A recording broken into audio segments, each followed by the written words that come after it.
రాత్రి పడుకుంటే కన్నీరు, ఏడుస్తూ ఏడుస్తూ ఏడుస్తూ తిండిని తడుపుకుంటూ నా దేవుడు జరిగిస్తాడా లేదా, నా జీవితంలో అవుతుందా లేదా, అసలు ఏమాత్రమో మార్పు జరుగుతుందా లేదా అనే పరిస్థితులు. దేంత సంతోషం ఉండదు. ఫేక్ స్మైల్, నకిలీ నవ్వు. అందరి ముందు చక్కగా బాగున్నట్టు ఉంటారు. వారు ఎవరైనా జోక్స్ ఇస్తే వారితో చక్కగా ఆడుతూ పాడుతూ ఉన్నట్టు ఉంటారు. కానీ వారి హృదయంలో ఉంటుంది వేదన, భారము. అది ఎవ్వరికి తెలియదు, కేవలం దేవుడు తప్ప.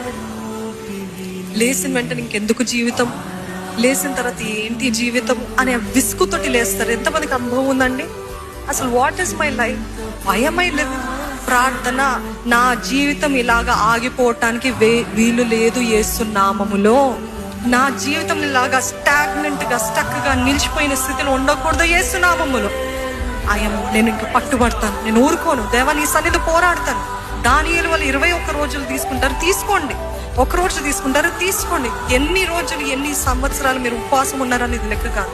మీ జీవితంలో రిజల్ట్స్ కనపడుతున్నాయా, వస్తున్నాయా, ప్రతిఫలం వస్తుందా, మీ జీవితం ఏమైనా మార్పు కలుగుతుంది. ఆ మార్పు కోసం అది వచ్చేంత వరకు పోరాడండి.